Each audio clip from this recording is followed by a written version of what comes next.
Good morning, good afternoon, good evening, wherever you are. Shall we start? So we're starting, and welcome to our panel discussion during this Humanitarian Networks and Partnerships Week. And I'm thrilled to have my colleague panelists around. I will introduce them later. And the discussion today will be talking about the diverse careers in security risk management. My name is Al Husseini Lee, and I'm the Regional Security Advisor for UNFPA in Western Central African region, and covering the 23 countries in this part of the continent. And today we are gathered to explore the many dimensions of security risk management and how this field offers a variety of careers, different careers, and then we'll have the chance to hear from the panelists to tell us what these careers are and how we possibly join them and how this career is developing in the humanitarian landscape.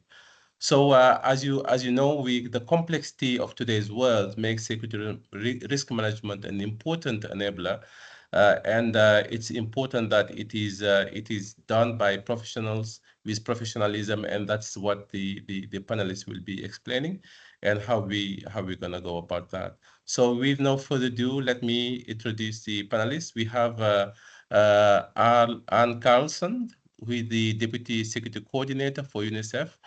Anne has an extensive experience in UNICEF, and she also had an extensive experience in analysis. I will come to that later before we go in dwelling further to the discussions. I have also the privilege also to introduce our colleague Liwei Yuang, who is the Associate Field Security Officer with UNHCR in headquarters. Daniel Campbell, Danny is the head of safety for DRC in Ukraine. And my colleague Imad Abdul Baqi, who is the Senior Field Security Officer, Structural Engineering at UNHCR headquarters. And Aji Fatugai, who is the Global Security and Safety Training Analyst for UN Women. So to set the scene, we'll talk about first and foremost about today's security risk management, how our environment looks like. And for that, I will invite my colleague Dan to tell us a bit more about that.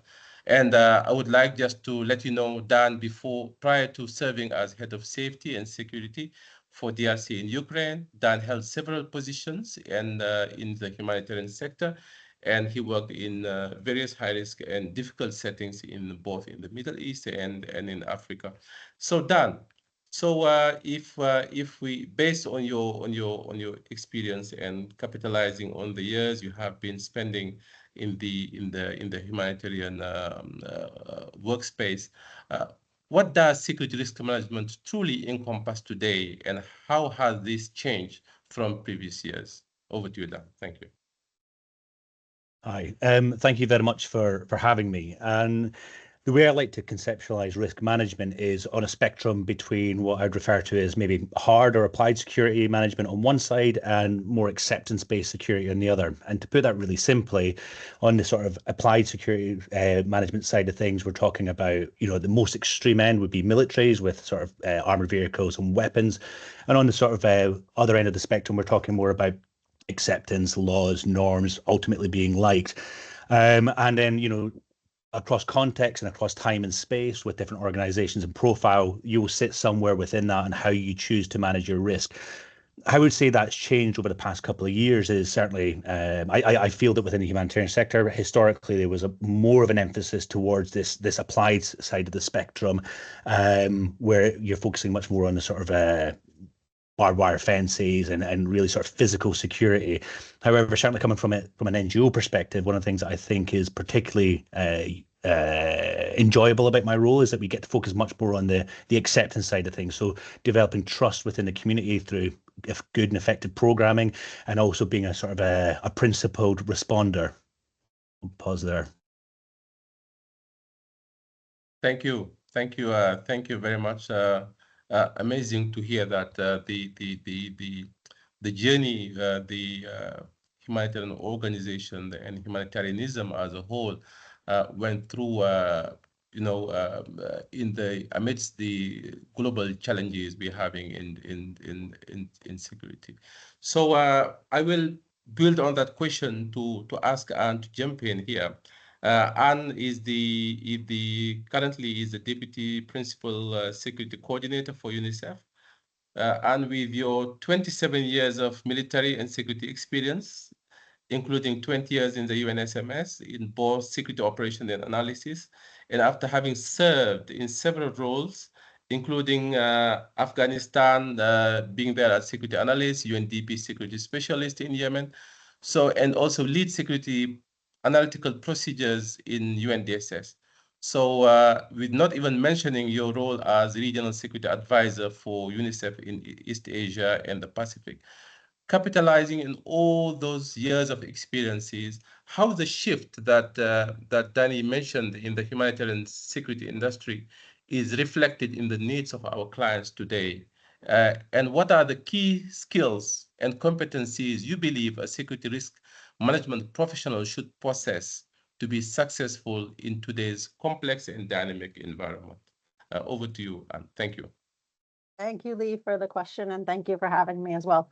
I'd really like to echo first what Dan said about this evolution in the role from really looking at staff safety and security and premises security first to really about how we can enable our program colleagues to deliver in challenging areas. And really that acceptance, that access role is key. That shift has really resulted in a mindset shift for our security workforce and the kind of professional that we need. We need a more analytical approach. We need a colleague who can understand the strategic dynamics in an area, different factors, economic, political, social, not just security trends, but really being able to have that systems mindset to bring it all together.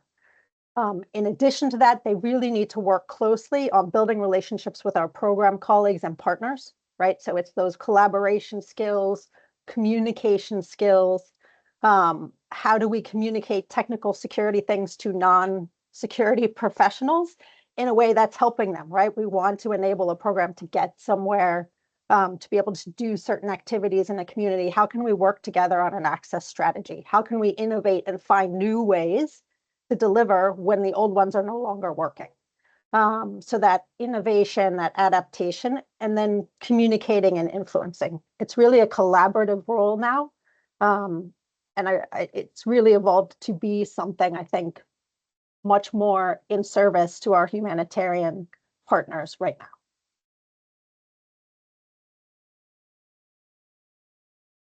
Thank you, and I think you brought on the table very critical soft skills, and I very much like the fact that you mentioned several of these: system thinking, innovation, communication, and all of that. And I think these are skills which are quite important in to bringing to today's complexity and understanding it to be able to carry out our work as security professionals in an effective manner.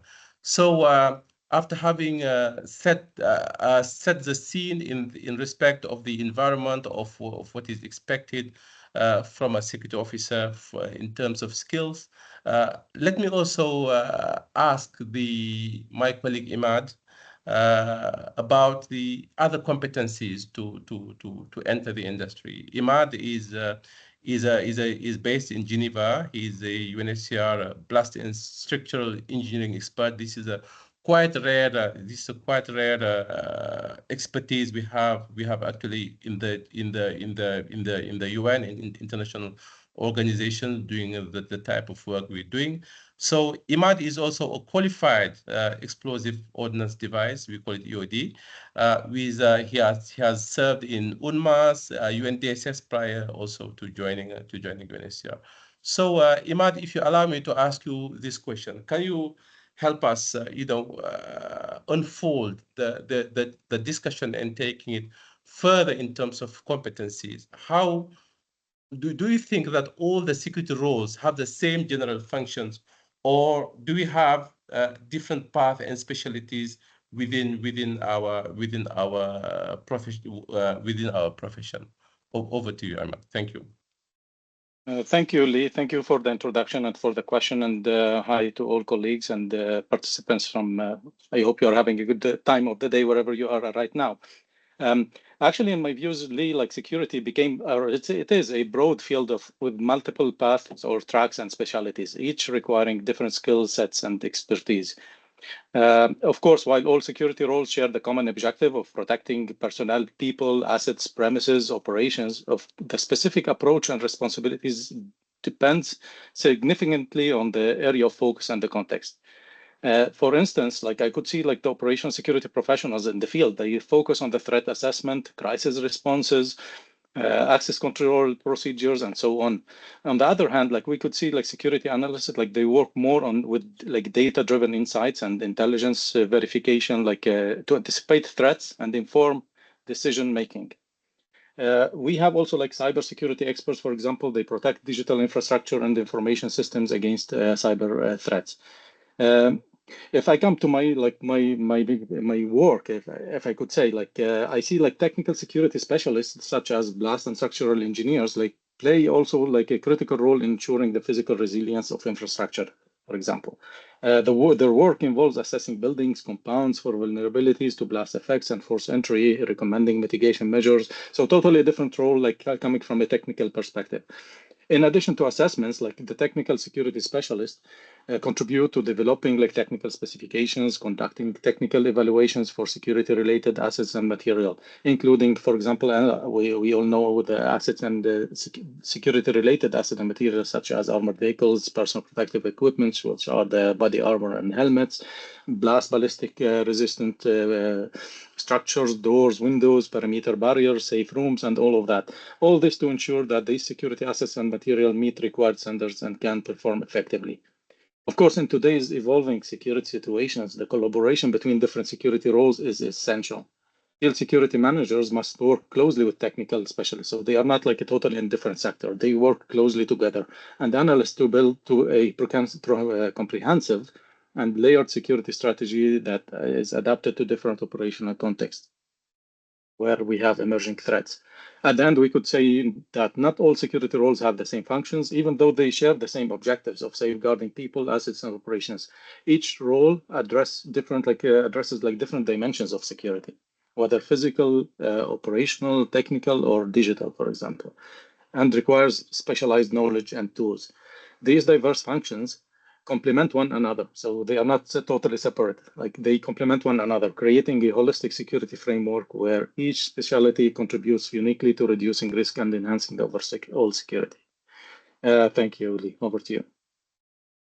Thank you. I think it is amazing, you know, the variety of specialties and technical knowledge and technical skills required to do this job, you know, and I don't think only one person can fulfill all of these. And this is what takes me to Dan to come to you when it comes to operations. I think when we discuss when Anne brought the discussion on soft skills, the type of skills we need to have a security officer and Imad, I think that also the specialized approaches, the specialized skills and competencies we need to have within our workforce. But then all of that, the whole idea is to enable operations, to ensuring that we run operations. But for you as a security officer in Ukraine, how your day how a day of a security officer looks like in a context like Ukraine. Over to you. Thanks. So I seen this question before the panel, and it's the one that maybe gave me the most time to think, because I've just entered my third year here, so I've been here for 2 years and a few months now, and how my day to day looked on day one and now is very different. And I think I'd like to sort of take it one step back a little bit, and it's about understanding what the point of safety is, and going back to this emerging trend. And I think historically safety was viewed as keeping staff safe, whereas the sort of evolving process of safety is more about enabling safe programming, and it's a very subtle nuance with overlap. But I think that's what I tried to keep at the heart of what we're doing is, you know, we want to get our assistance to the most hard to reach communities within Ukraine. And so in my first year here, there was, because of the context shift, despite the fact that DRC had been in Ukraine for quite a significant period of time before the full-scale escalation, there really wasn't a safety risk management structure in place. And so in my first year, it was really building a team. So in my first year, I think I was basically the only person in the safety team. Over the past 2 and a bit years now, I've built the team to about 26 members of staff across the whole country. And one of our proudest achievements is we've developed this an operations room which monitors the incoming attacks to give our staff 24/7 advice on the best course of action. And what's been really great about that is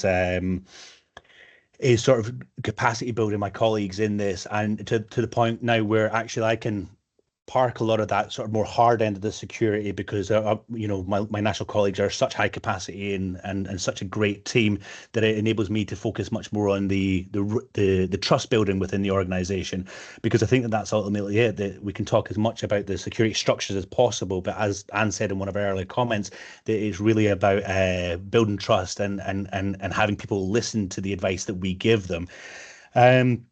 And so I would say that actually the bulk of what I do is either training my national colleagues or building trust within the wider programs team and really listening to them. Ultimately, I'm sat in Kyiv, and though I do get some field experience, I don't really get to the field as often as our programs colleagues. And so the advice and experience, the experience that they have in the field is what we can really structure our advice on. It's been sort of like, as I say, the sort of pride of my time here, watching the national colleagues grow to a point where they can give nuanced security advice independently and autonomously without me. And what that's enabled me to do recently is focus much more on refining our policies. So last week, as you guys know, I was in Kherson, really refining our drone risk mitigation. As you know, it's quite a significant risk to some of our frontline locations, such as Kherson, where we're one of the few international NGOs working there. We have quite a significant risk of drones. So the operations room is on this hard end of security, on the applied end of security, but then me going out with a team, understanding the local experience of it, the programmatic implications of it, and nuancing our advice to match the realities on the ground. I think it gives us this sort of holistic spectrum, because as I say, we talk a lot about the applied end of security. It doesn't the acceptance end of security. It doesn't mean that we need to forget about that sort of more hard element. And I think as time goes on, it's really trying to merge the two. We obviously have a lot of ongoing crises. It's been quite a tiring couple of years, and so that we have multiple crises across a number of our locations. But again, that's really about developing such a strong team of national colleagues who are putting in the hours daily on a day-to-day basis, and really empowering them to make the decisions that they're very capable of doing, and not really doing that for them. So I think that's a very long way to say a lot of different things, but it's diverse. Thank you, thank you, Dan. And I think it is a quite busy day, being in Ukraine and doing all the activities you just described. And I liked you saying that nuancing our advice. Indeed, nuancing our advice is truly what gives us this adaptability. Looking at the context and thing. So each day comes with its own challenges and opportunities. So this takes me to my colleague Liwei. Liwei, I know that you are the assistant the field security officer based for UNHCR, based in headquarters in Geneva. But I know you go often on mission to support the field, and how a day looks like in the field for you, going to support the colleagues, and what is the expectation you see, what is your reading from what is expected from you as a security professional when you go to the field to support the operations? Over. Thank you, Lee, for the question. To start with, first I want to echo with Ansper's point on currently we are in this industry. We highlighted the shift in mindset for security professionals. So now the security professionals works closely with program teams and with operations rather than just operating in isolation. So So from my experience, the role about a field security officer is really ultimately about enabling. So I know there in our crowd of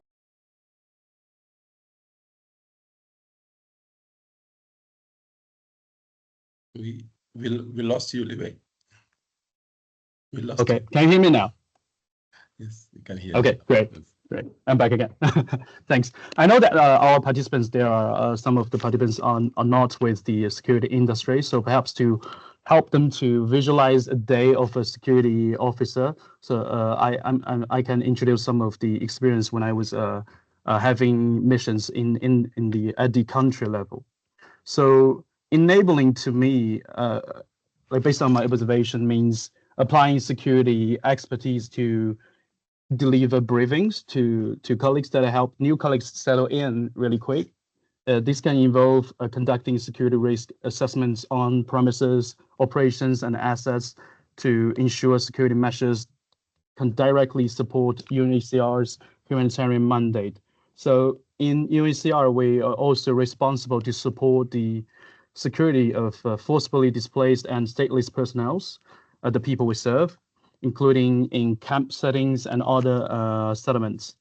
And also a key part of the job is liaising with local stakeholders, either it's the host government, military, police, or other actors. Security officers work to ensure that necessary support is in place. Additionally, for the daily work of a security officer, managing security incidents is very critical. Security officers provide direct support to colleagues and their families when needed, with care, empathy, and confidentiality. And I would say security professionals also plays a strategic role by producing analysis that helps manager to make risk-informed decisions and life-saving decisions. And there's also one other keyword, which would be collaboration. This is very essential for security professionals, not only within UNHCR, but also with the security teams in partner organizations. So jointly, we can enhance coordination and response. So in short, security in humanitarian sector is about more than just the physical security. It's about creating or support to creating an environment where operations can continue safely and effectively, and staff can feel empowered through the work of us. Thanks, Lee. Excellent. Thank you. Thank you. Thank you, Liwei. Absolutely. Absolutely. It is about collaboration and also ensuring that, everyone feels supported. And yeah, with that in mind, I would like to go back to Dan and ask you in your current role, how teamwork is crucial at the field level, and how do you typically work with a team when operating at the field level, or is it a work you do just by yourself, and then providing any type of support as required and needed? Over. Yeah, so I'm quite fortunate here in Ukraine that I've got quite a large team. So we are present in about 10 different field locations across the country. And in each location, we have approximately 2, sometimes more safety colleagues. And then here at the Kyiv level, we have quite a robust safety team with, as I say, a 24 hours operations room, which proactively monitors the air alarms and risks of incoming missile and drone attacks across the area. So just by inherent nature of the size and scale of this, the sort of programming that we're doing, there's obviously teamwork, but I think it comes down a little bit more to the way that I view the role is that I like to think that I bring a specific skill set, for a combination of military and humanitarian experience before I came into a humanitarian security role. But this is any humanitarian response, and particularly one like Ukraine, is such a complex thing that one individual and one profile is not enough. And it's one of the things that's been really great here is to recruit from such a wide variety of of different people who actually complement and contrast my own skill set. So we have people with former UN police experience from UN police in South Sudan, ex-Ukrainian military, and we also have a lot of civilians who do this role. And every single person brings a really different mindset to the team, and it's a really rich environment for ideas to be brought forward. But what I focus on there is obviously collaboration within the safety team. But again, to come back to this need to collaborate and to do teamwork with the programs team, ultimately the thing that my organization, and I'm sure everyone else here, the thing that we do is not security. The thing that we do is, demining, protection, economic recovery, and that's something that needs to be kept at the heart of any risk management. There's no point in risk managing for the sake of it. And so that collaboration, that teamwork has to come in at the field level. And so it comes back a little bit down to what we do day to day. Is at the end of each trip, I try and encourage the team to speak with our colleagues from the program side of the department and understand their fears, their anxieties, some of the things that we're not doing well as a department. And I think that's one of the sort of core competencies that I try to encourage within our team is this ability to be challenged. We want to be able to sort of be called out. So a lot of times security risk management can be conceptualized in a place like Kyiv, which makes perfect sense in a Kyiv bubble, but if I can't be challenged, then this might not work at the field level, and either at best colleagues ignore it, and at worst it actively puts colleagues at risk. So this teamwork needs to be laced throughout the whole thing, and that's true for a large team like DRC Ukraine, but it's also true for my team in Iraq, which was myself and one other colleague, my team in South Sudan, which was myself and about 6 other colleagues. It's teamwork is really that foundational aspect, because not one person can't do everything. Thank you. Thank you very much. Thank you very much, Dan. And I think you explained very well the fact that we need different perspectives from different profiles. We talk about police officers, and all of these different profiles generally join the field. But I would like to come back a little bit to my colleague Liwei and ask about the JPO program. I know that there are young colleagues, brilliant colleagues who really want to start, who don't have 20 years, 15 years of experience, but who really want to join the field of our work and like to work with colleagues like Anne or like Dan or like Imad. But what is your experience with this JPO program? I'm sure some of the participants or many have heard about it, but maybe they would like to hear what your experience is in that respect. Over. Thank you, Lee, and thank you for calling me brilliant. I hope I can answer this question brilliantly. So I have to. So colleagues have discussed about diverse functions within the humanitarian security industry, but I have to confess that my background falls into the security stereotype, which is military plus police, and this background in my case brings a unique perspective of experience and skills to a headquarter policy and training related position. But however, as you mentioned, I am currently with the JPO program. I joined UNHCR more than 2 years ago with this program, and this program is sponsored by donors for underrepresented countries to and for their young professionals to work in the UN. And not only the JPO program, I've also worked with brilliant young colleagues who joined the UN security industry through internship and really excelled in the work. So I did my homework checking out all the job descriptions that UNHCR has for the security professionals. It is very clear that the focus of the core competencies is on teamwork, collaboration, client and results orientation, communication, and accountability. So those competencies really extend beyond traditional security backgrounds. So for the question for young professionals interested in this field, there are indeed multiple entry points, including internship, consultancy roles, and of course the JPO program. So security is not just about bombs and bullets. It's a broad and dynamic industry with many possibilities for those who are willing to step in. Thanks, Lee. Thank you, Liwei. It's good that you said that security is not about, blowing up things and all of that, and that's where I want Anne to come and help us. We talk about generally operations. We see colleagues in the field with the PPEs, driving armored vehicles, having these convoys and doing great things in the refugee settlements, in the deep field, in the front line. Great, but there are also other colleagues who are actually behind, who look at the environment and help us navigate through these complexities. And here, generally, we talk about security analysis. And if I bring you to the discussion, building on your past experiences, what a security analyst do?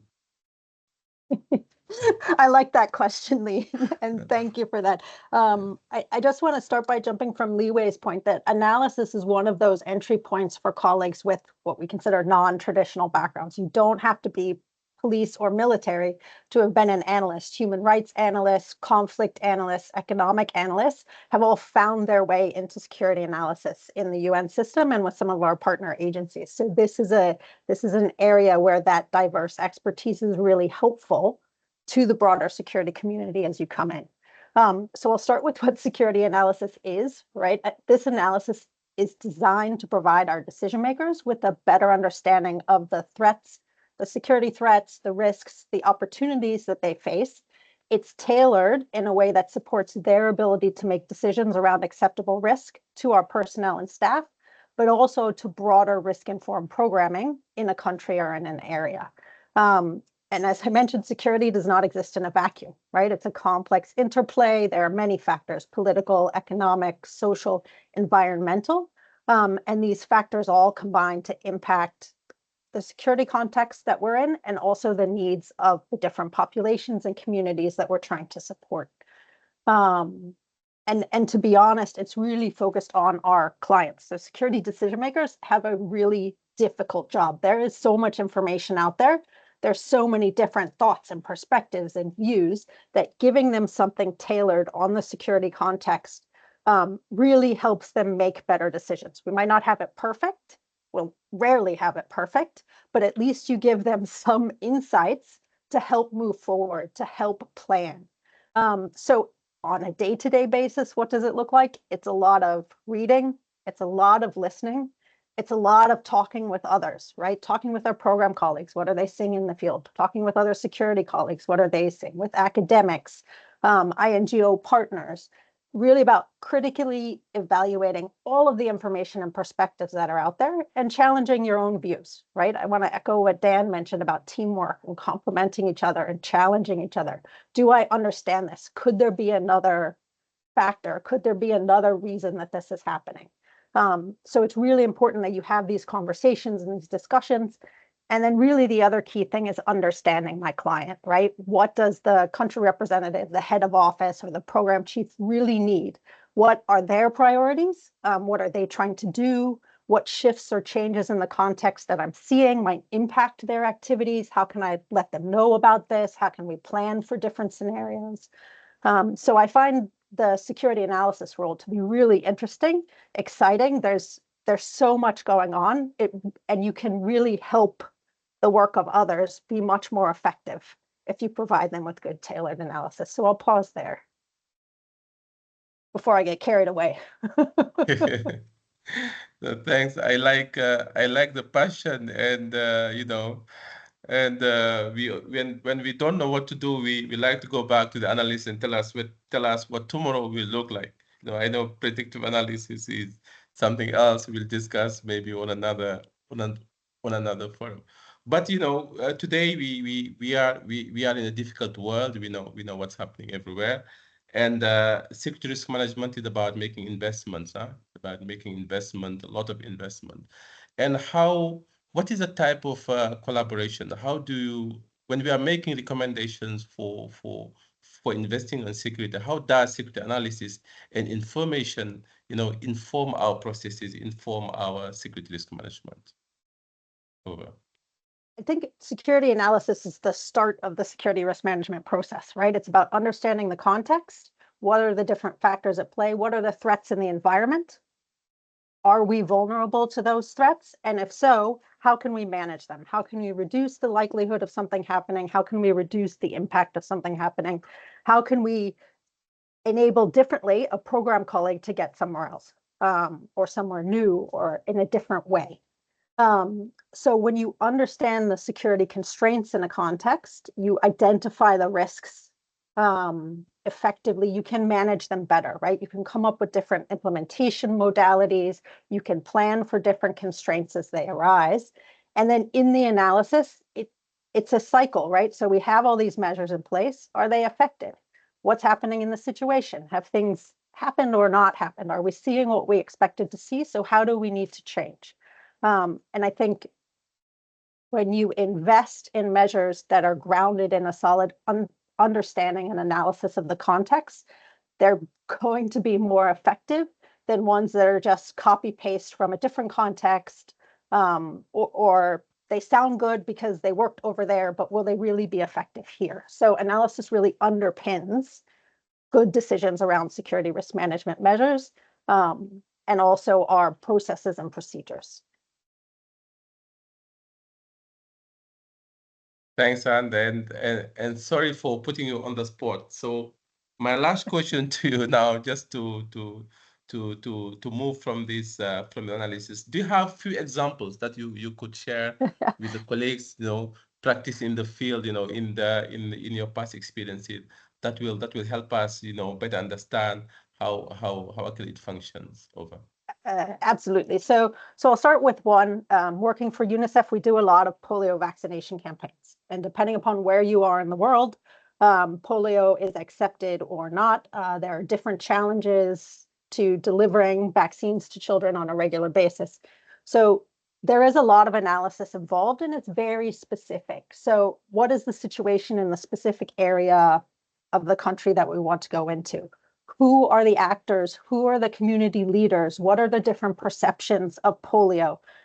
Based on that, right, we look at the security risks, we look at access strategies, how can we contribute to acceptance and humanitarian negotiations with community and local leaders?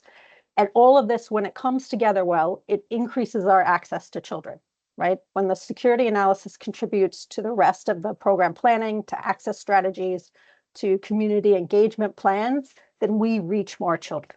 So that's one example.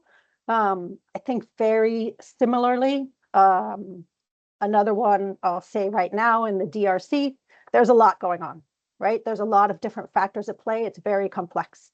So we have developed different scenarios, right? We're not quite sure how it's going to evolve, but we have, based on analysis, a few different ways the situation could evolve so that we can plan. And as we continue, we monitor, we adapt, but we start to prepare for different ways that we can adapt our security risk management measures, but also how we can address the shifting needs of children in different areas of the East, right? So all of that comes together to really help us still enable results for children. Thanks, Lee. Absolutely.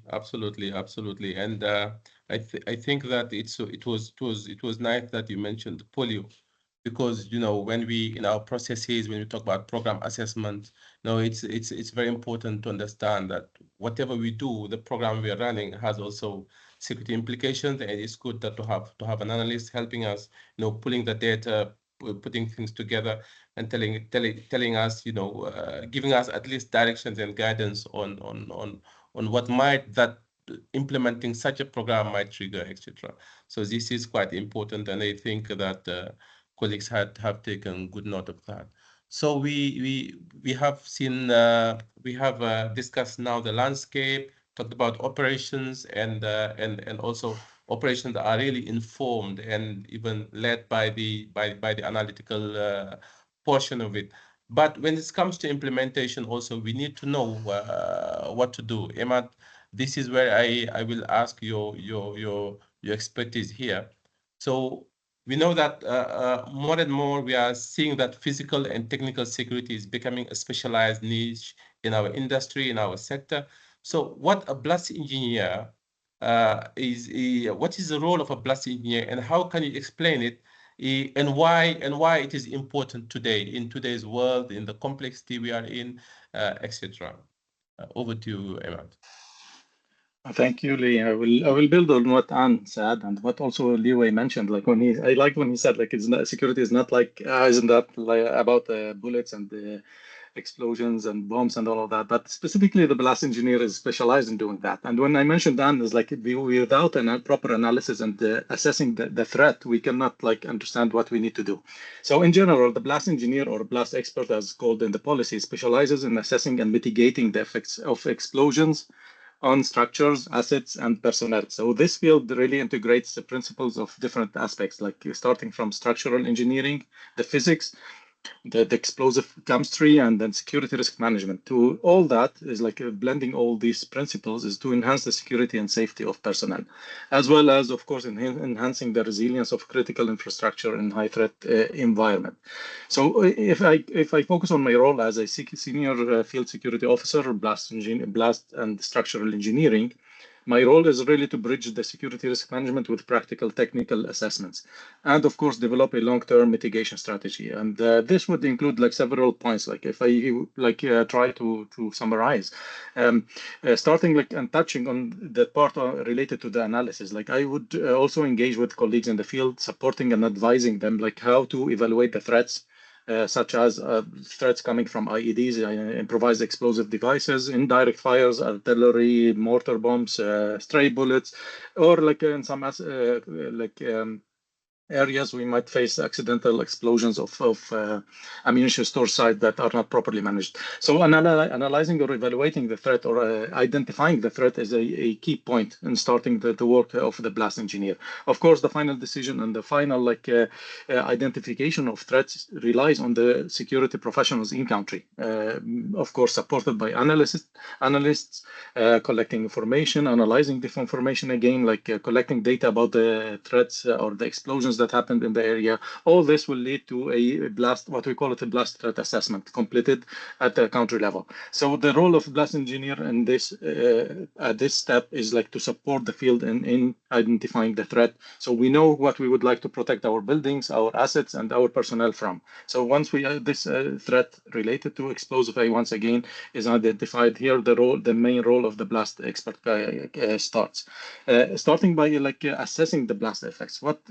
Once we identify this threat, if it happens, if an explosion happened outside our premises, what would be the impact? What would be the effects on our buildings? So understanding those impacts or effects on the buildings, the perimeter defenses, the compounds in general, offices or guest houses and protective structures that we have, we identify vulnerabilities, we identify the gaps, we know what we need to do, where we need to protect how we need to protect our building to enhance its capacity to withstand the blast impact.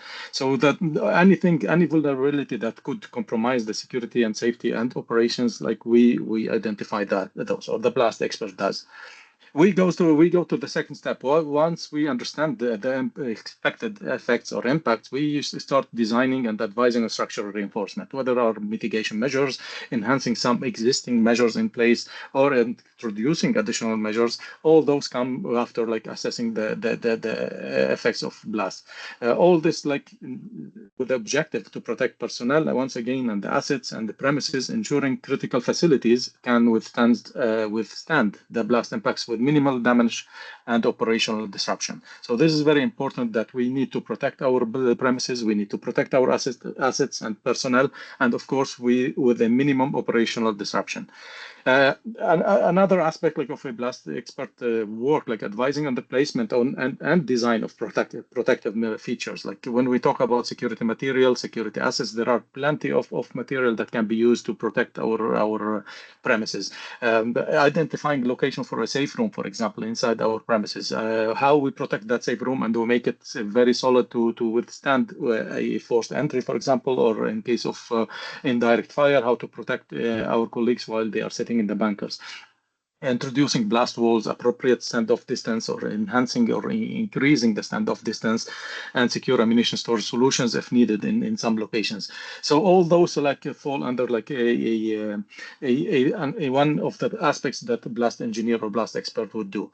Another like dimension or like another type of work that the blast expert like conduct usually is developing or reviewing technical specifications and evaluation criteria, like mainly for key security related assets and material.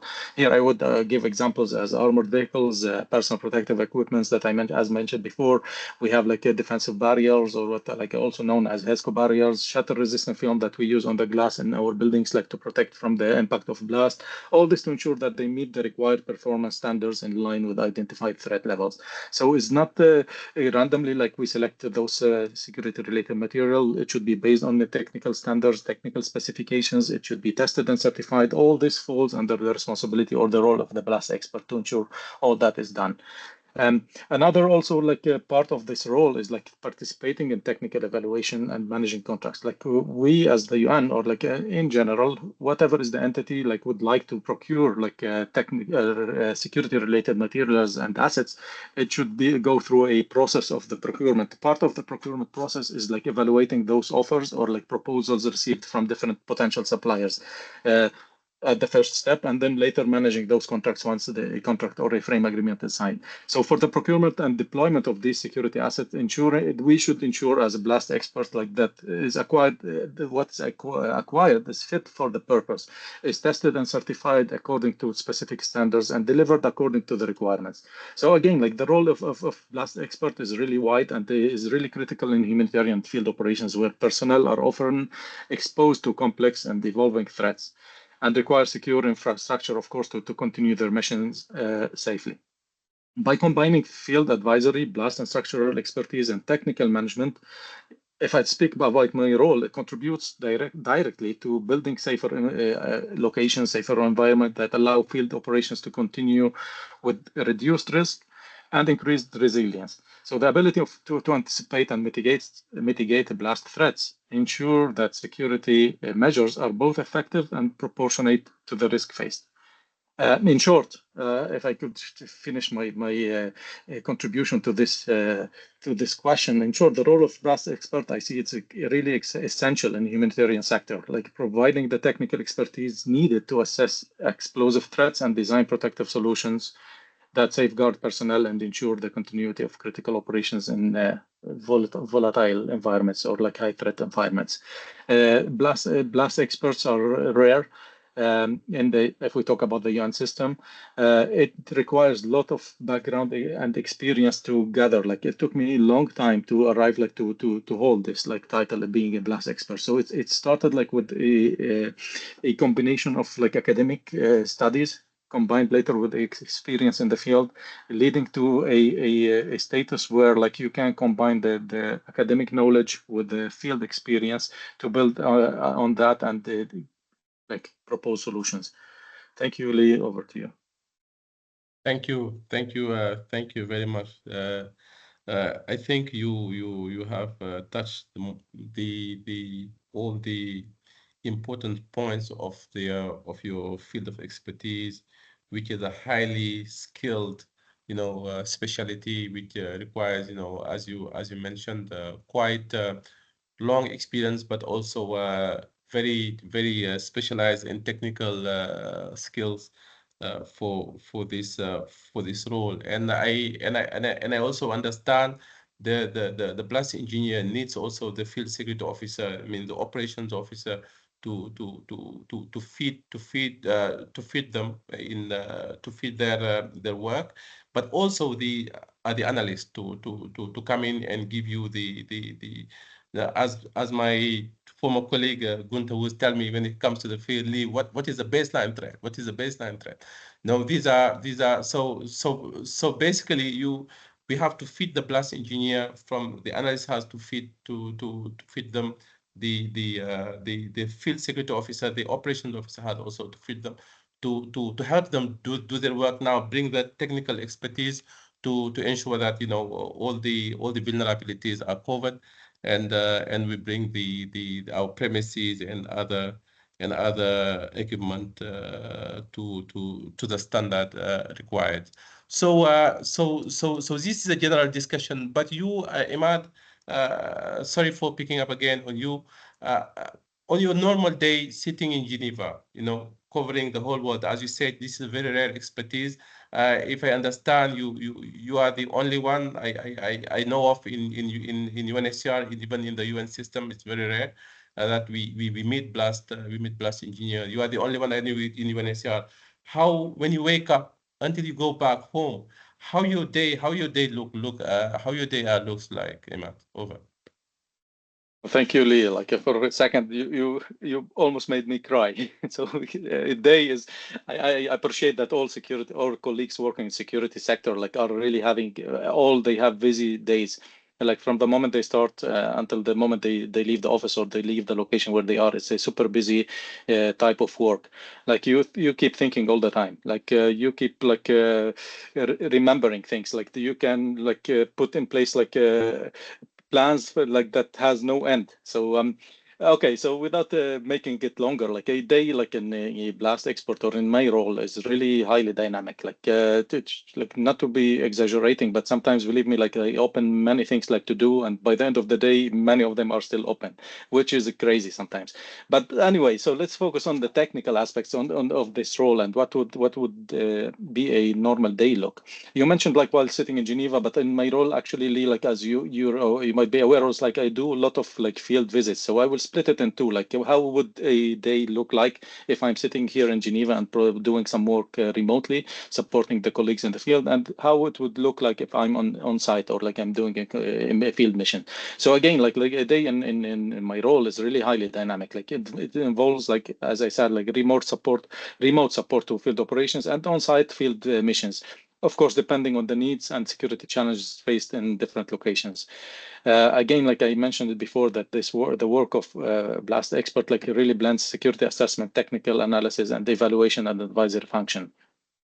A typical day would involve, if I focus first, like in the first part of my answer, like on the remote support to the field, like we touch several times on the analysis, and as you said, exactly like as Gunter like mentioned in the past, like you have to tell them, like as security officer in the field, what's the baseline threat, and this is not something that is randomly decided. It's based on the analysis. We go back to an analysis of information. First, we need to say yes, that threat from explosive exists. So this is based on the analysis. Then we go deeper in the analysis, and then we go to historically like the number of ID attacks or like things like that. So we analyze, we expect, and this is how all this would lead to a baseline threat analysis that again, the security officers in the field should feed the blast expert. So my role on that specific point, like remotely, I provide support and advice. Like sometimes like the colleagues, they get a lot of information. What does that mean? How we decide on a specific baseline threat? Because for me, I cannot protect the building if I don't know how much the explosive quantity that would potentially explode outside. So this is the baseline threat, just to highlight it for other participants. It's like the quantity of explosive that might be used against our structure. So in that specific part, I focus on it, like in my daily work, like in many occasions, like I engage with the security colleagues in the field to come up with a realistic like estimation of the baseline threat. So this is what we call it, like a kind of risk assessment, threat analysis, reviewing recent security incidents. All this like might pop up on my screen suddenly without any planning. Like suddenly I'm working, as I mentioned, on a specific project, then something pop ups on the screen. We need quickly to identify a specific threat, analyze it, and see if response is needed in specific location. So this is one of the things that I would do like on my daily work without planning, as I said, like supporting in analyzing the information. Technical advice and support also takes a big aspect or like big part of my daily work, like responding to requests received from the field for blast assessment, remote blast assessment. Sometimes we can conduct it, a structural evaluation for different buildings. What recommendation I would have if I do analysis of site plans, like this is from engineering perspective, conducting remote modeling, how would it look like the impact on a specific building or premising.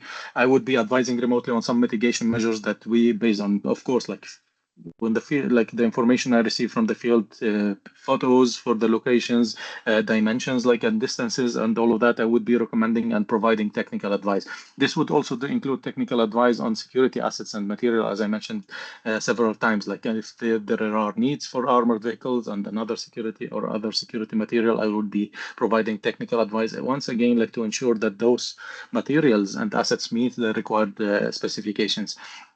Another things that I would do, like while sitting here in Geneva, what we call it, like using like or running like blast softwares. We do blast modeling or like simulations. Like we run simulations using the specialized blast softwares to assess the impact of potential explosions on facilities and premises. This would lead to recommendations for mitigation measures. Without understanding the impact, running a simulation and then see how would the impact look like and the extent of the impact, I would come out with preparing recommendations for mitigation measures. Security design, like I spend a lot of time sometimes like on revising or like developing a new design for solid doors, like glass frames, barriers, anything related to premises security or implementing or installing measures in place. Another aspect, and you touched on that also, like Lee, a couple of times, like and the coordination, like the collaboration between different like security skills and roles. This is very important. And for my role as well, sitting here in Geneva, I coordinate, I engage with security teams and engineers and operational staff remotely to ensure correct implementation, for example, and maintenance of recommended mitigation measures. Training, or like I would like to call it not training, like sharing informations. I also like prepare and conduct from time to time like awareness sessions or webinars on blast protection, security assets and materials, and best practices in this regard. Another like example of what would be doing during a day, I would be developing those technical specifications I mentioned earlier. At times, I would be also involved in conducting like the technical evaluation. So I would be part of technical evaluation committees to come up with the new phase or like contracts with the suppliers for these items and materials. So this is like just examples of what I would be doing during the day. Of course, there are a lot of details and under each topic, but let me jump in, and so not to take a lot of time, like just like give examples of what they would look like if I'm in the field. So if I conduct field mission, like upon request from the operations and in the field, or like based on the increase in the or like a new threat at a location, I would need to visit that location to do site inspections. And this would involve, like if I'm in the field, what I would be doing, I would be conducting physical assessments of buildings and compounds in general, whether office or guest house buildings, to determine once again their capacity to withstand the impact of blast threats and identifying the necessary reinforcement. I would also like do assessment for the access control measures in place, the protocols, the perimeter security assessment. I know part of what I'm doing is like falls among the main task of our security professional in the field. But sometimes having someone coming from outside, you get additional sets of eyes that would see things that you could not see while you're living inside that bubble. Like when we consider the threat from explosive, I have to consider all this what I mentioned combined together, because it is not sufficient if I implement like protection or like reinforced concrete walls, HESCOs. I protect the whole building from explosion, then the access control is not fully and perfectly operational. Otherwise, the explosive would enter the compound and then explode inside. So it's all combined together. This is why part of the assessment covers also that access control and perimeter security assessment to ensure that they are fit for what we require. Evaluating the entry and exit points for pedestrians, for vehicles, all that falls under like what I would do when in the field. If all this took place and now we are at the phase of implementing, and my visit is related to implementing mitigation measures, I would be overseeing the installation if needed, whether installing or implementing new mitigation measures or enhancing the material to ensure like on the long term that the maintenance is done, because whatever we implement in place, it should be also subject to maintenance to keep its performance high and as required. Follow-up and continuous improvement is also part of my focus when I visit the field. So if I'm visiting a country where I have been in the past, so I pass to the location, and let's say I'm visiting X country, and we have 5 offices in that country. I already visited 2 of them, so I take the opportunity to visit and assess locations that require periodic verification to ensure the implemented security measures are fit still for the purpose. Last point, and I will pick quickly. I noticed that I took more time than assigned, but I would touch on one specific point that in my role as well as blast and structural engineer, I do like some work related to earthquakes. So I know that not every day we have like earthquakes that have heavy magnitude or like create damage in different locations of the world, but I would be also like providing advice and support to colleagues in areas or like located in areas known to be prone to earthquakes. In that regard, I would either provide remote support as well, like on required structural assessments, reinforcements, or I would need to conduct a field mission. Like example, I just quickly share with colleagues, like participants, an example of a field mission that related to earthquake. It was to Turkey in 2023. Following the tragic earthquake, where I conducted this mission to the location, and I supported in conducting what we call like after earthquake damage inspection, which like the objective of this inspection is like to verify or to visit what I did is like I conducted this after earthquake damage inspection for all our offices and staff residences, like all our personnel residences, like private residence, to verify the damage after that earthquake and give a clearance whether this location could be reused safely, if of course if found safe. So this is another aspect that falls under my responsibility, and it sometimes like it takes part of my daily work. Whether working remotely or on site, this role really requires a mix of technical expertise, strategic foresight, adaptability, ensuring that security risks are really effectively managed in dynamic and often high threat environments. Thank you, and over to you, Lee. Thank you, Imad, for this very comprehensive and interesting discussion. And I pick again on you, and sorry for that.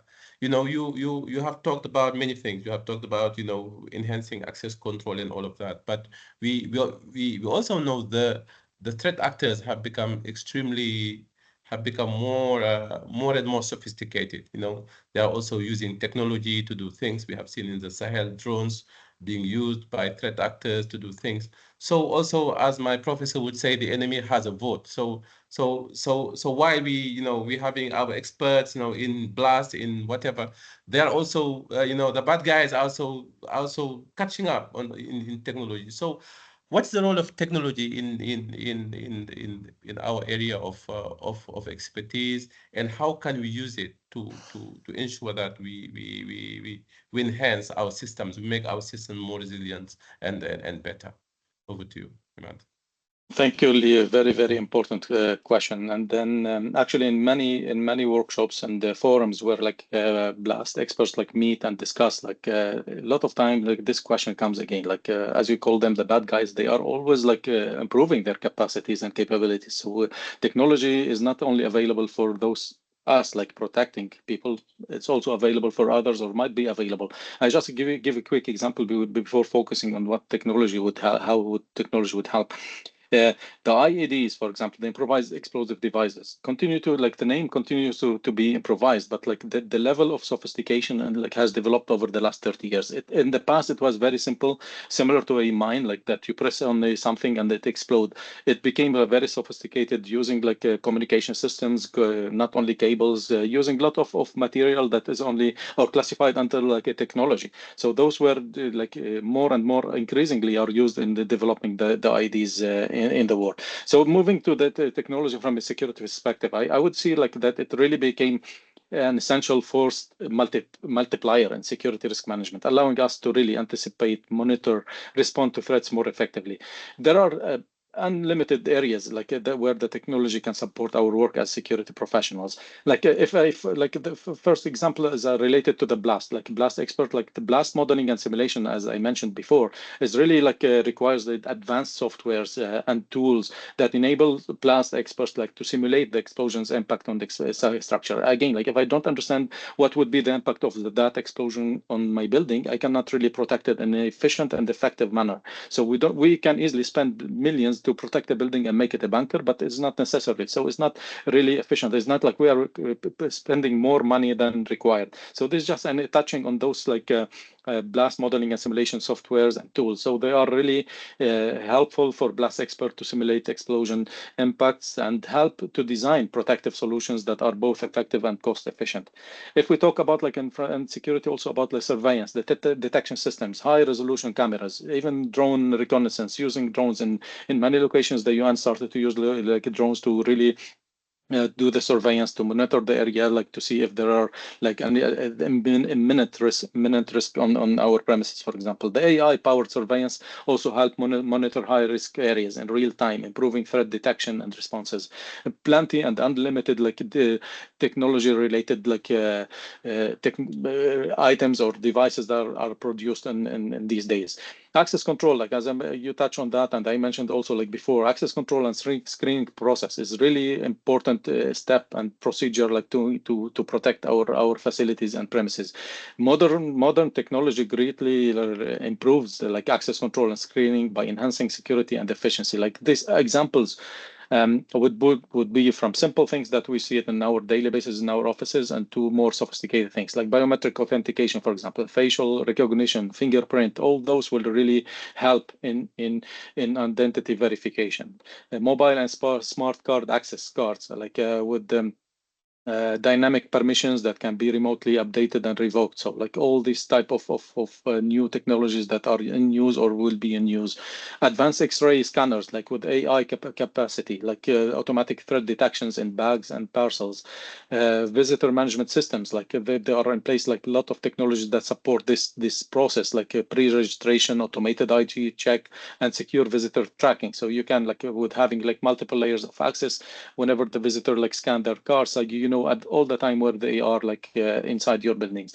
Though this technology really help reduce human error as well, like speed up processes, strengthen security layers. So all those are small, like some examples of the technology tools, and then the available for use by security professionals. Tools like the GIS, or the Geographic Information System, to produce maps, for mapping, satellite imagery, for example, would help analyzing security risk in complex environment, assisting in route planning, compound security, risk assessment in humanitarian operations. Like in the last few years, we started to hear more and more about AI and data analytics, predictive analytics, and machines learning, enhance risk forecasting by analyzing patterns, for example, patterns of attacks, incidents, vulnerabilities, allowing really proactive security planning. Smart infrastructure, also like and protective technology. Examples like I have seen, like we build like our prefabs. We build our containers in some locations where we need them as office space or even accommodation. And then we start building additional layers like to protect them, like whether blast walls, whether HESCO, whether like additional perimeter security, access control, and all of that.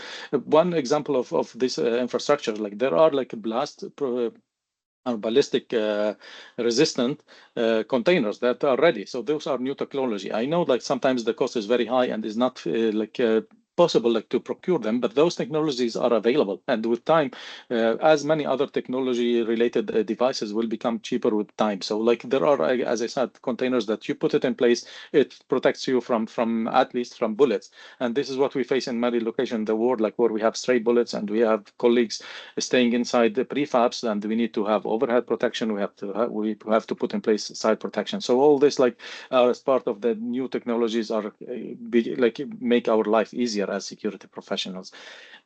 Coming to the second part of the questions, to the question, if we focus on humanitarian operation, I think technology plays a critical role also in enhancing our understanding of complex and evolving environments and the risk that we face. It helps improve situational awareness, protect personnel, enable informed rapid decision-making when needed.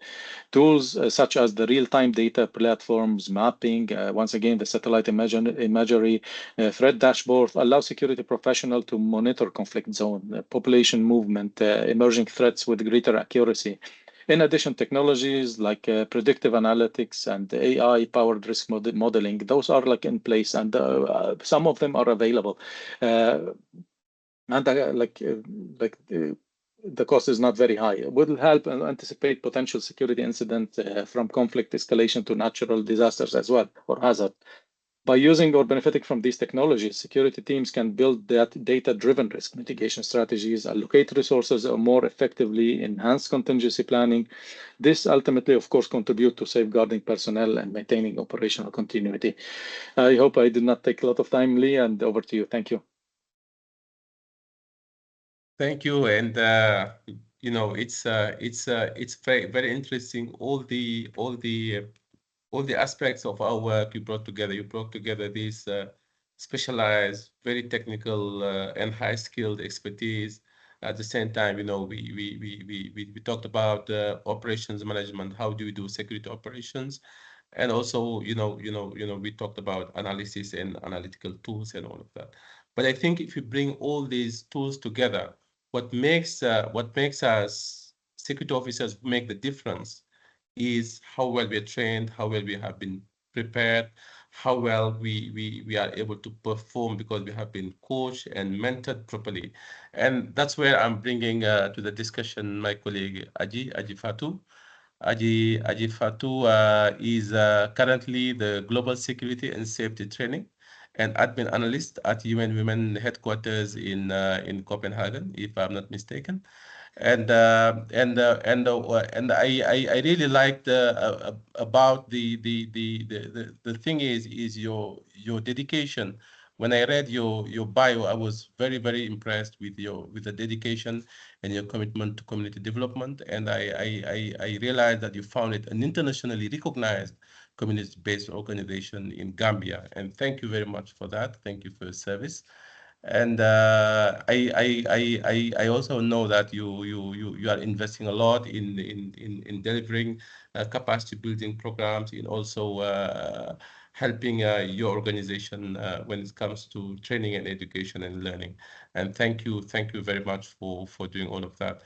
So my question to you, Aji, how did you move now and get yourself in doing security training? I'm really interested in knowing that because the transition is quite interesting to me. And how did you get to security training? Over to you, Aji. Thank you. Thank you. Thank you very much.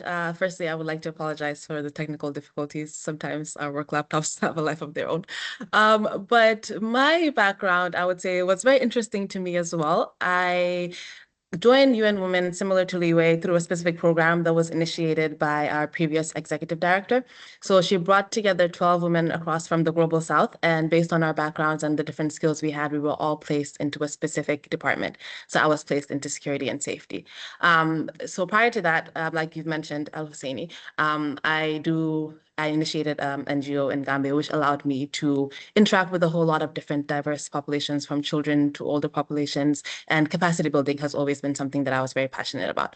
But I also had experience in working in the private sector, marketing, customer service. So a whole lot of interaction has always been, what I do on a regular basis. I joined the United Nations when I started working for the International Trade Center, which had a specific program working towards providing opportunities for women and for young people based in the rural areas in the Gambia. And what I was doing there was monitoring, evaluation, and dividing, and also developing different training programs that they could utilize to get an income for themselves and their families.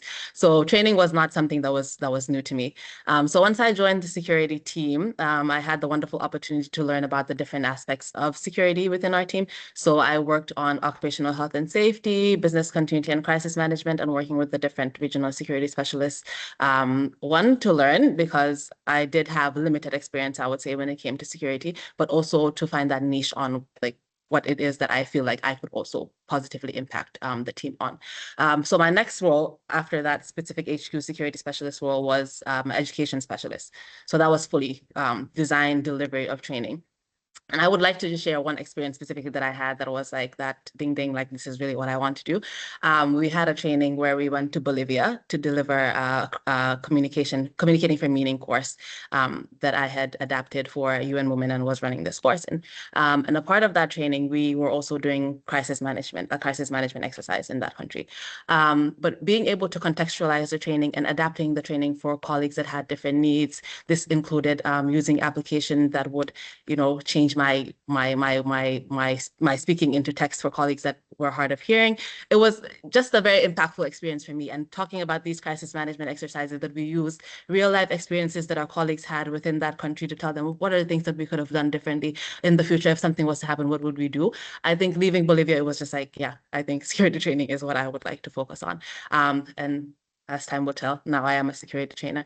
And yeah, so that's my story. That's how I got into security training. Thank you.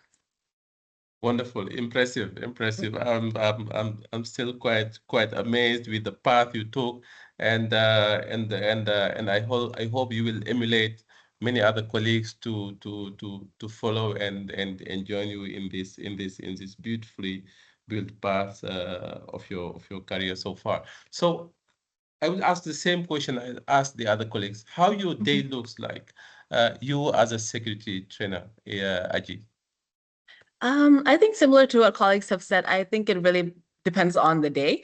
There's many different aspects of security training, and I wanted to summarize into a few points. We're talking planning, analysis, collaboration with different agencies. So when we're talking planning, like in the very beginning of the year, we're doing a needs assessment internally. What are some of the capacity building that our team personnel within our team need, right? So I'm the person who's responsible for that, communicating with different team members. What are some of the trainings from, for example, the UNSMS that you need outside of the UNSMS that we would be able to support you with, making sure we have the budget in place for those trainings, but also the missions that need to happen, planning the calendar for what we plan on running the entire year, reaching out to the different agencies. Are we partnering to run, for example, the Women's Security Awareness Training course? Also reaching out to other agencies in terms of collaboration, or do you have an amazing training that you have developed that maybe UN Women personnel could also benefit from? So these are all things that I would do. Sitting in some of the working groups, for example, this fall, where we're discussing the different trainings that are being delivered, what are some of the needs, the concerns that we have. But then there's a huge part that's the development of these different courses that we run. So this would be, we can say, like the presentations. I would have a scenario catalog that colleagues could draw from when they're doing their different missions.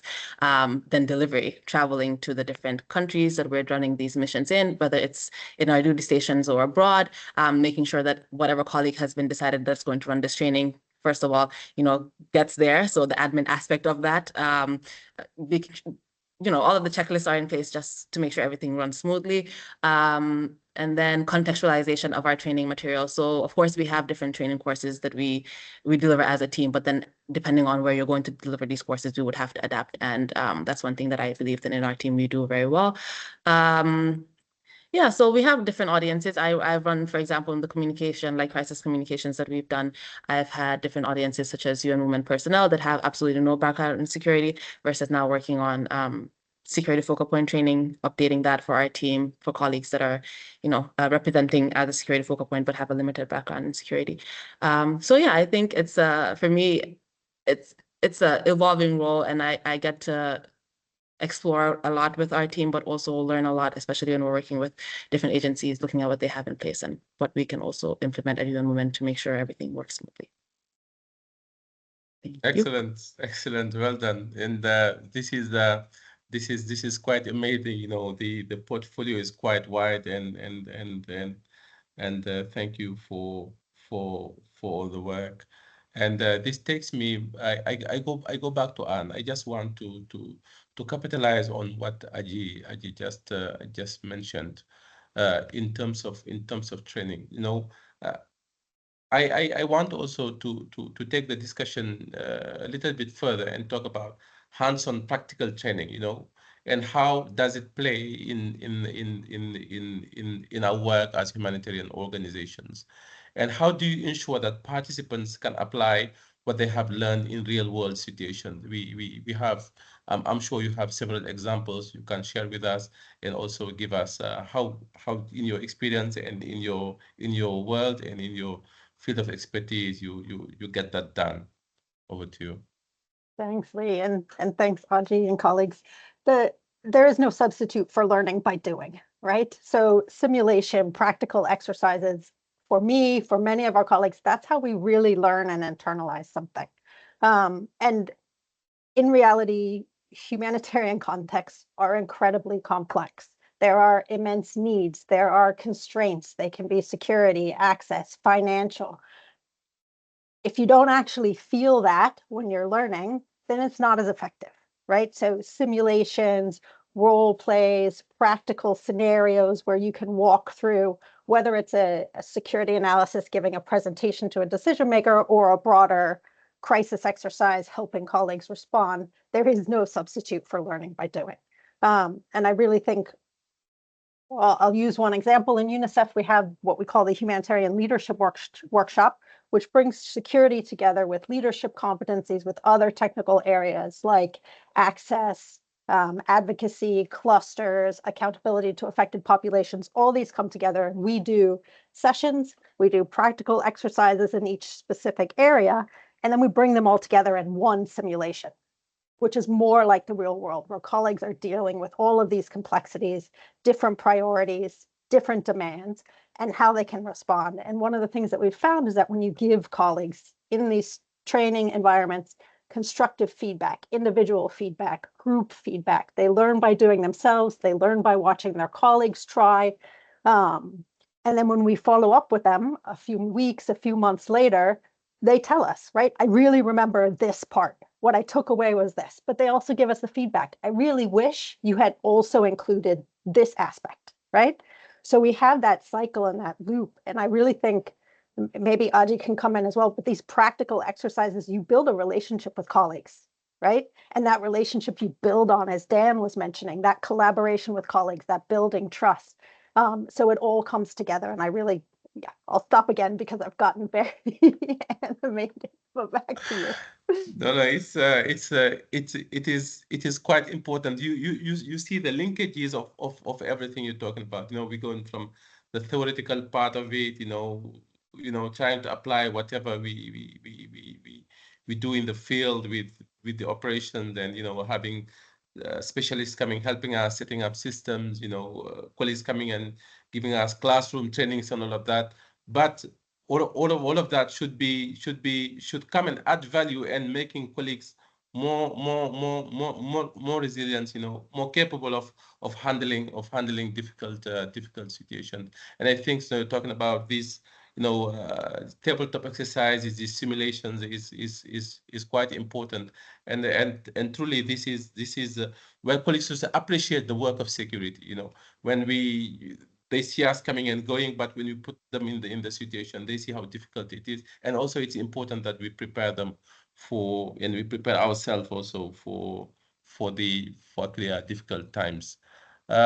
So now I think we have discussed at length the issue and matters around training, but I want to go back to Dan and try to pick up something you said. We discussed about the teams. You explained to us how you picked your team, how diverse they the team is, and how we are open to discussions, to criticism even, so we can enhance we doing our job better.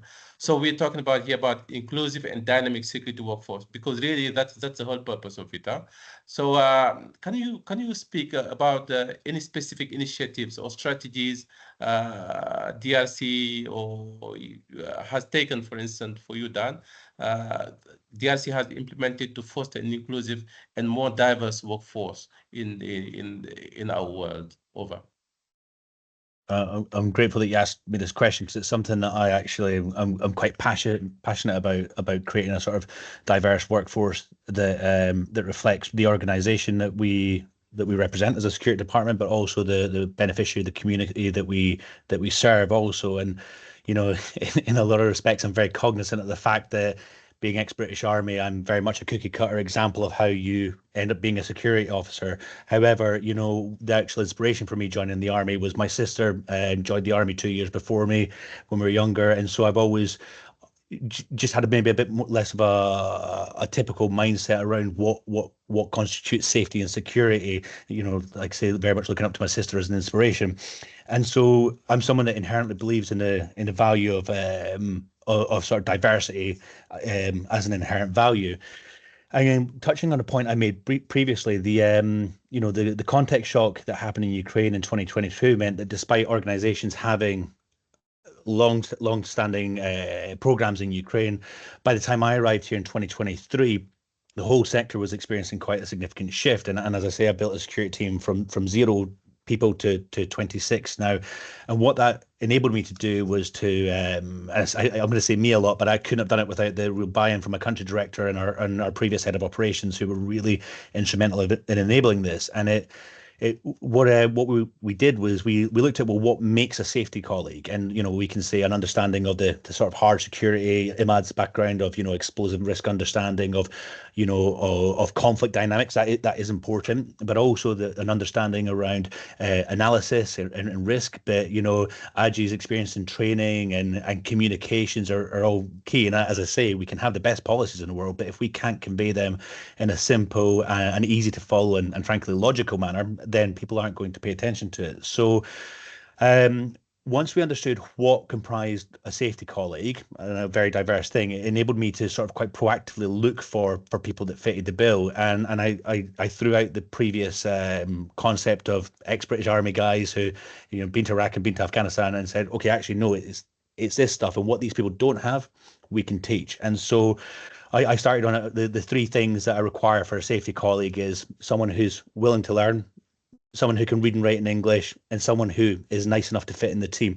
Everything else we can teach. And I'm very sort of proud to say that as of this month, the end of this month, we will have a 50-50 gender balance within our safety team across all levels, from assistant up to specialist. And I think one of the really important aspects to that is also not having particular gendered roles within safety and saying, oh, well, she's a female safety officer and he's a male safety officer. Actually, what is really important is to say we have a safety officer and we need different skills to this, and really bringing out the individual skills and experience and applying that. And it's one thing I'm really proud of DRC about as an organization, diversity. And I specifically focus on gender there because security is traditionally a very male-dominated environment, but actually we could focus on disability or a whole host of other sort of diversities as well. But DRC does, certainly DRC Ukraine, does keep this drive for diversity as a really important aspect of it, of our way of operating. And as I say, I think one of the key aspects in that is having a senior management team and a head of department who's willing to teach the team.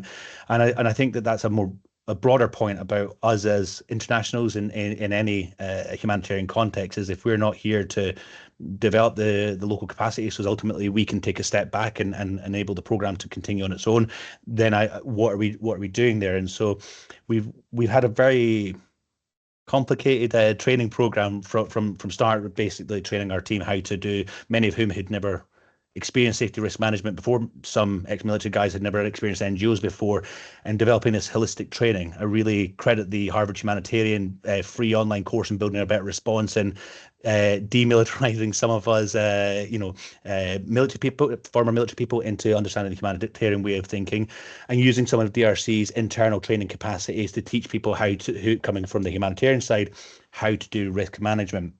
We've been very fortunate as well in that we've been able to do some secondments. We sent one of our colleagues here from DRC Ukraine across to DRC Bangladesh so that she could learn risk management in a very different setting. I think that this is not unique to Ukraine, but every humanitarian context is a dynamic context by virtue of the nature of it being humanitarian context. And it's really important that we capacity build our colleagues to be able to respond to a whole host of context. Now, actually, that was a very fortunate one because I've never been to Bangladesh, so that was a perspective that's coming in that I actually just don't have, and really focus much more on that acceptance side of things. And yeah, one thing I know really is great to hear Aju's perspective on it and the passion that she brings, because capacity building is one of my biggest passions, and it's just nice to see a like-minded person. But I'll pause there, and thanks for the interesting question. Thank you, Dan. Thank you about the passion you mentioned. I know a few colleagues in this call who are also very passionate about what we call here person-centered approach, which are including all the matter you discussed, which is gender and disability, and I'm glad that Aji also mentioned something along those lines when she was in Bolivia. So I know that we are running out of time. So Liwei, can you quickly tell us how UNHCR what efforts UNHCR is making now in relation to strategic workforce planning when it comes to inclusion and in our security workforce? Over to you. Thank you, Lee. I'll try as quick as I can using my second language. First, I want to congratulate Dan on your objective of reaching the 50-50 gender balance. That's quite remarkable. And I can tell something from UNHCR's end. So UNHCR is currently actively working on reshaping or optimizing this landscape of our security workforce. So we recognize that diversity in our workforce is not just a goal, it's essential for effective security risk management in complex humanitarian setting. So one of the key areas we have focused on is strategic workforce planning. So we're shifting away from the traditional recruitment models that colleagues have discussed about is related to police or military. Instead, we're replacing it with a greater emphasis on skills, knowledge, and expertise relevant to humanitarian security. So this shift ensures that individuals with diverse professional experiences, whether in crisis response policy or data analysis, they have opportunities to contribute. So with HR colleagues, we have conducted a survey of UNHCR field security women workforce on their career challenges, and we endeavor to provide the support needed. Recruitment is only the first step. So once talented individuals join our security workforce, we need to ensure that they have the right support to grow and succeed. And that's why we have strengthened our mentorship and the career development programs, try to ensure that new talents is not just recruited, but really nurtured. The diversity also means ensuring gender balance is also introduced by Dan. UNHCR has made a commitment that all long-listed security roles, including the women candidates, the ratio to be somewhat at least 50-50. If women do not apply for certain roles, we take proactive steps to identify qualified candidates through our evergreen system. And beyond recruitment, we recognize that retention is also very important. Career development, outreach, and a enabling environment are critical to ensuring that diverse talent thrives. So also at the leadership level, we are embedding accountability measures to make sure these initiatives are sustained. By setting talent targets and moderating progress, we try to ensure that our commitment to diversity is not just an aspiration, but a reality. In conclusion, in security risk management, diversity is a strength. It allows us to better understand the communities we serve, respond to crisis with a broader perspective, and build a more inclusive and effective security workforce. Thank you, Lee. Thank you. Thank you very much. I try to be as quick as I can. Thanks. No, interesting, and I think DRC, UNHCR, and many other organizations are doing amazing things in terms of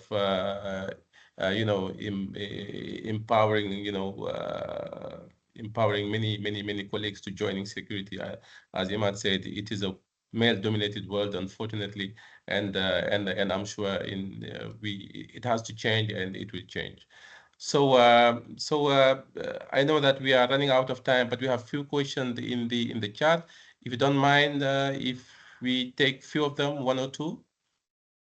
Panel members, yes. So I have a question for you for you colleagues. So I don't know who wants to pick it, or so we have a colleague asking, how can local colleagues, national colleagues, progress in security, and what training, skills, and attributes would they need to progress to international positions? If I understand correctly, is how national colleagues, what are the skills and trainings we need to help with the national colleagues to get to international positions? I don't know, Aji, or who else wants to answer this question?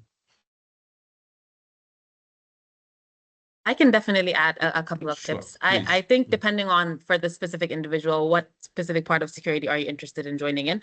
I think it would always start with introspection. What are some of the skills that you already have that you can bring to the table, but also having that mindset of like continuous learning. What are some of the different opportunities I can take to build myself up? What are the needs right now in security? Do I have the educational experience that's needed?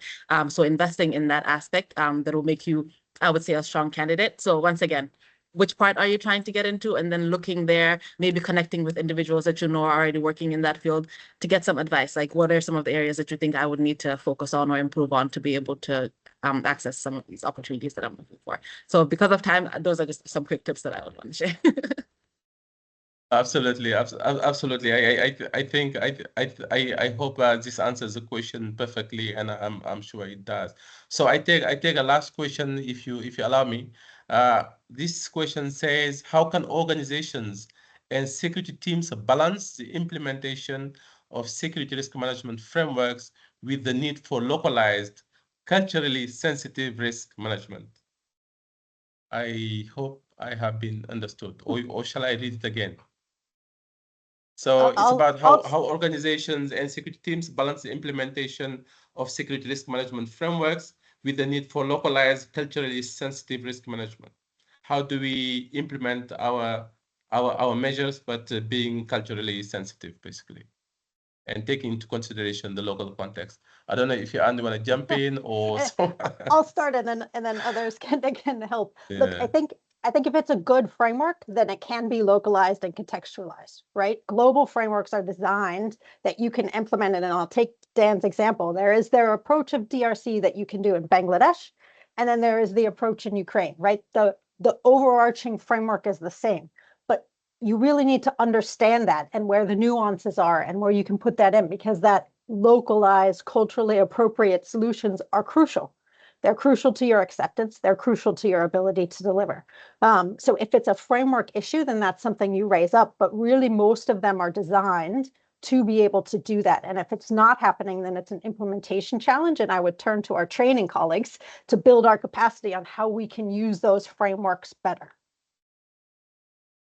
No, excellent. But I just wanted to add that, whenever culture also conflicts with our values, our standards, then we need to sit back and think and see how we can go around that. Because of course we have to respect local cultures, but local cultures cannot be in conflict with UN values and our human rights and all the rest. Over to you, Dan.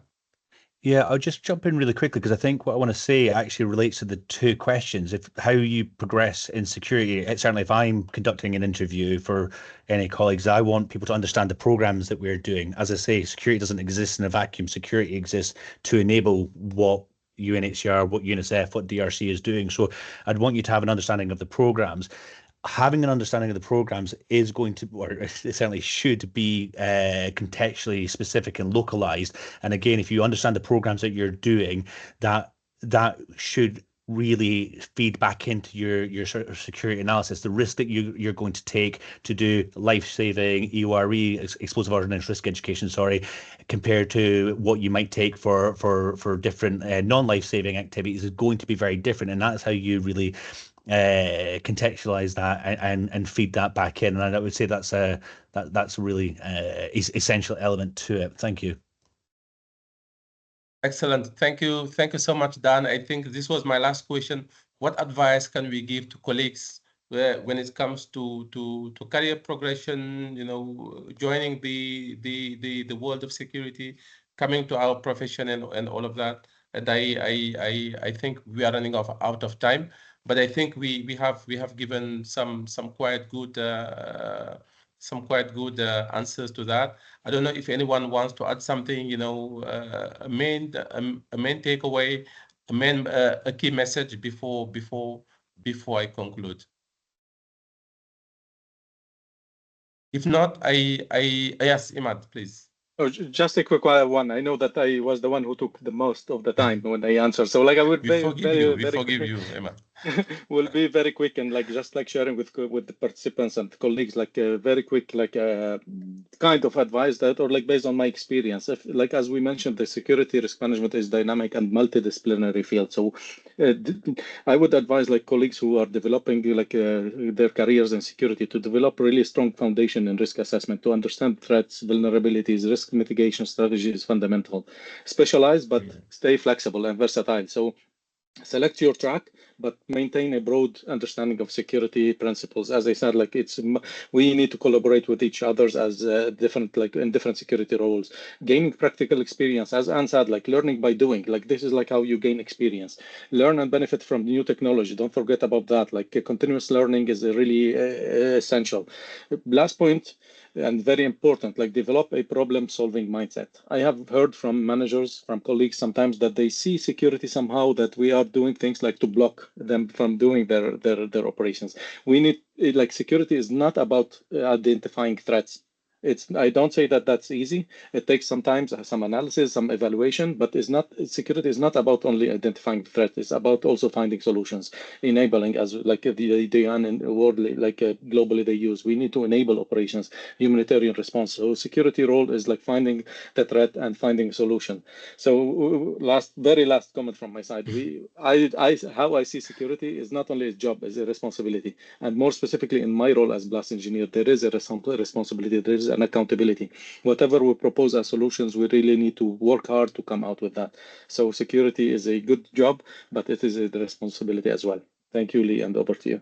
Thank you very much. Thank you, colleagues. And my message here is, as my colleague Iman said, we are doing security to help people. We are doing security to help managers be able to deliver on their job. We are doing security to help beneficiaries to get the services they actually need to get.